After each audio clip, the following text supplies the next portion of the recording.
Merhaba arkadaşlar. Bu videomda sizlere margin bölümünde nasıl borç alarak işlem yapabiliriz bunu göstermek istiyorum.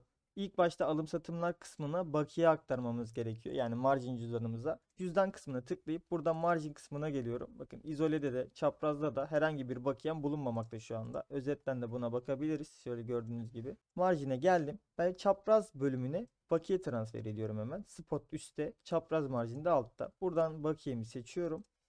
Hemen onayladım ve transferi yaptım. Artık bu işlemleri biraz hızlı yapmaya başladım. Alıştığınızı varsayıyorum. Çünkü bu sıfırdan eğitim serisi arkadaşlar. Videoları başından sonuna kadar seri olarak izlemenizi tavsiye ederim.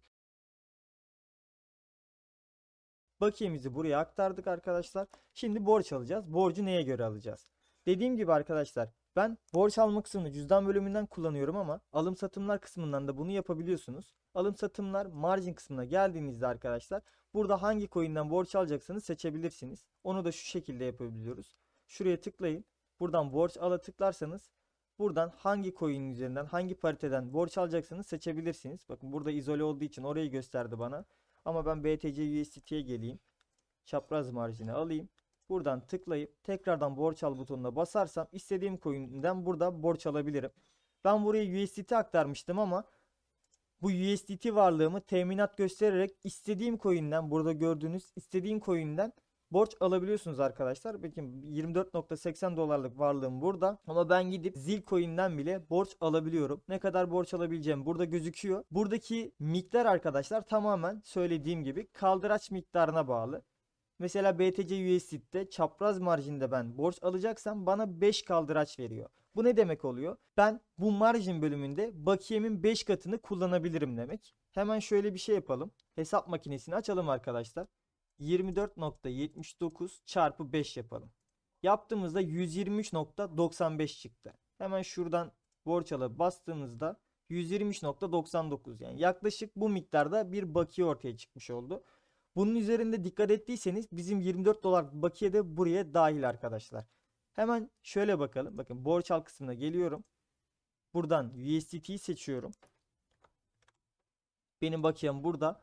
Bana diyor ki 99 dolarlık borç alabilirsin diyor. Eğer ki ben buradan 99 dolarlık borç alırsam benim elimdeki bakiye ile beraber de 123 dolarlık bir bakiye olmuş olacak. Bunu unutmayın. Borç alırken burada gördüğünüz yerdeki rakam sizin bakiyenizin dahil olduğu miktar. Zaten bir önceki videomu izlerseniz bunu çok daha rahat anlamış olacaksınız arkadaşlar.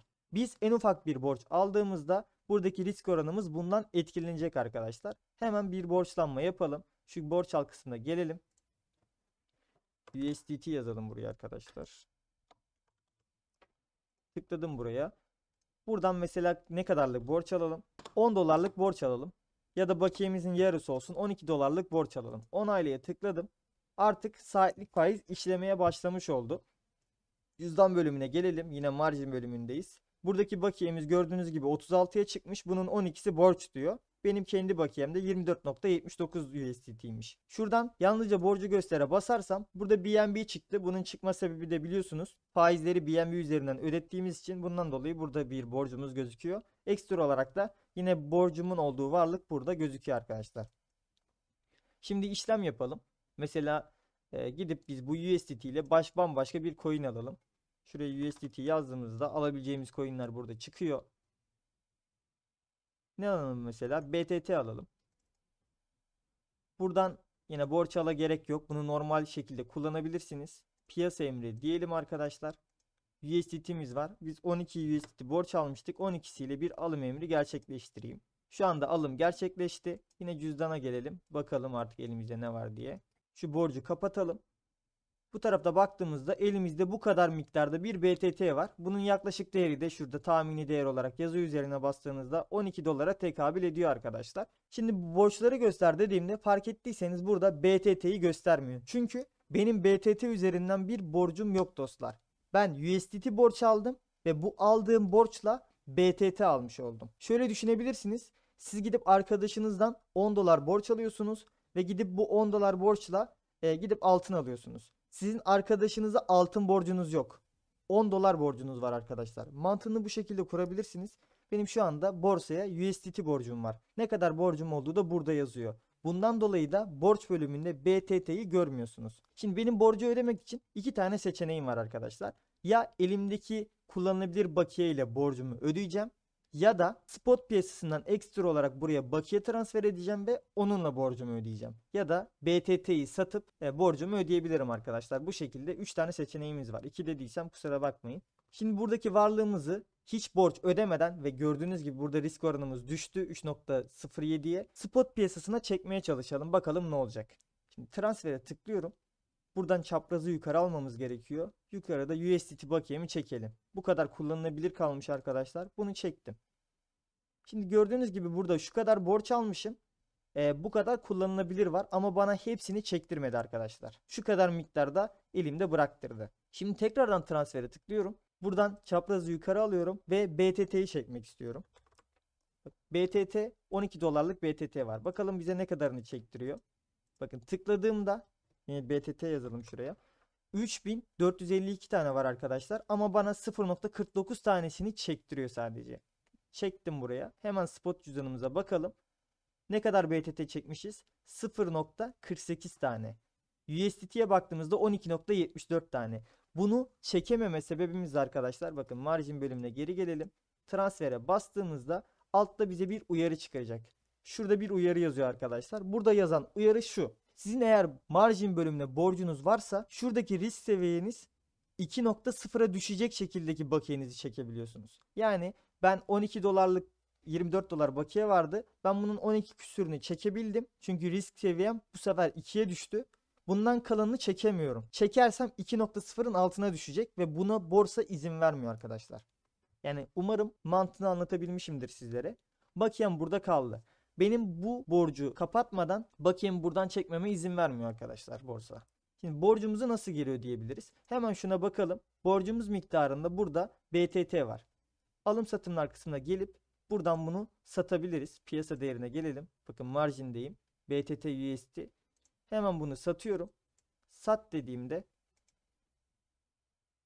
ne kadarlık yapmış oldu bakalım hemen buna. Yine elimde bir tane kaldı. 23.99 değerine gelmiş oldu. Hemen gelelim buradan. BTT gösteriyor burada. Yalnızca borçları göstere bastığımızda burada borcumuz olan coinleri görebiliyoruz. Tıkladım üzerine.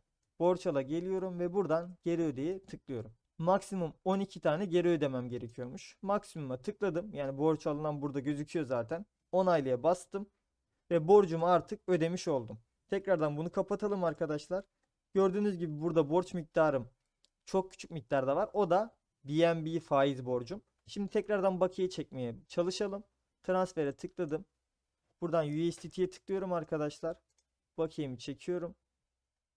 Ve gördüğünüz gibi yine burada bir risk oranı oluşmuş oldu. Bakiyenin tamamını bana yine çektirmedi arkadaşlar. Sebebi ise çok küçük miktarda faiz borcumuz var. Bunu da kapatmamız gerekiyor. Yine dediğim gibi borcumuz BNB olduğu için spot piyasasından BNB transfer edip borcumuzu kapatabiliriz. Ya da benim burada hatırlarsınız çok küçük miktarda BTT kalmıştı bir tane falan. Bakalım bunu BNB'ye dönüştürelim. Ne kadar yapıyormuş? Borcu kapatmaya yetecek mi? Bakacağız şimdi. Bunu komple sıfırladık. BNB yaptık. Elimde kullanılabilir bu kadar var. Yani borç düşünce bu kadar kalıyormuş. Hemen borç ala tıklayıp geri ödeye tıklıyorum ve buradan küçük miktardaki BNB borcumu ödüyorum.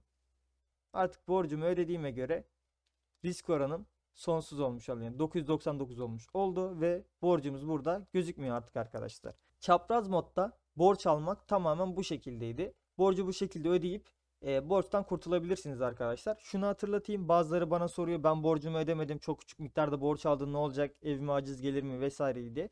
Evinize aciz gelecek bir duruma borsa kendini düşürmez arkadaşlar. Böyle bir dünya yok. Eğer ki öyle bir şey olsaydı farklı farklı hesaplar açıp borsayı batırabilirdik. Kimlik doğrulaması yapmadan da siz bu işlemleri kullanabiliyorsunuz sonuçta. Yani sizin burada borcunuz varsa az önce gösterdiğim gibi Binance buradan risk seviyeniz 2.0'a ulaştığında bakiye çekmenize izin vermez sadece. Ve bu bakiyenizi kullanarak sizi likide eder. Sadece burada margin bölümünde bulunan bakiyeniz likide olur. Yani spot piyasasında, vadeli işlemlerde vesaire bulunan bakiyeniz etkilenmez bundan.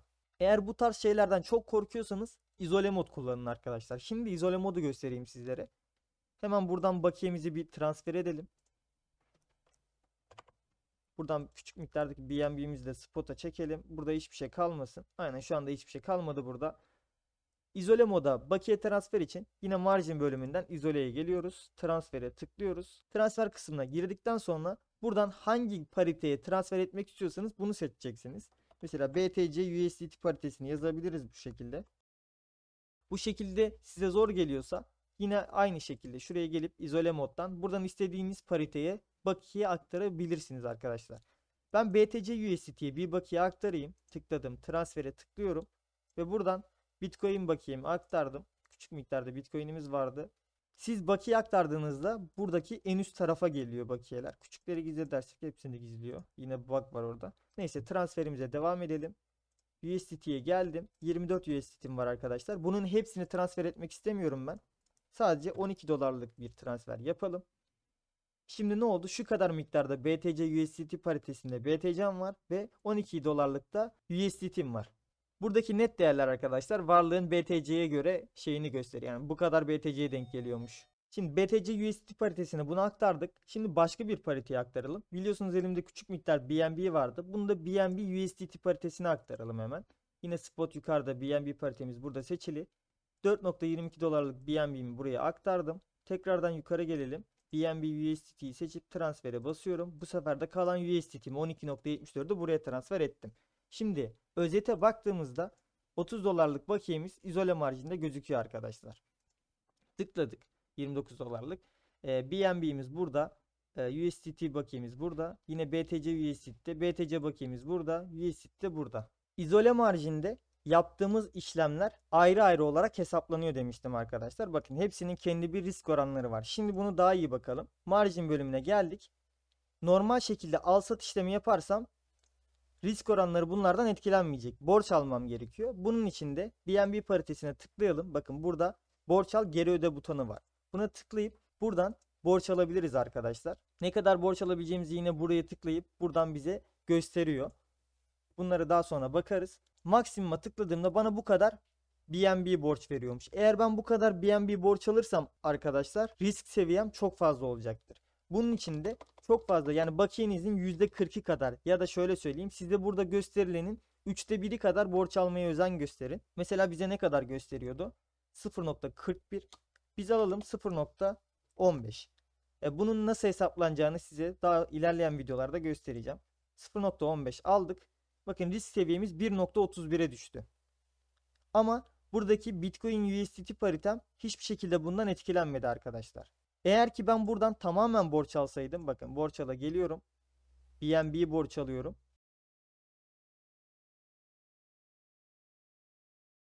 Tüm bakiyeli borç aldığımda bakın 1.1'e düştü. Birazdan bakiyem tahliye olacak.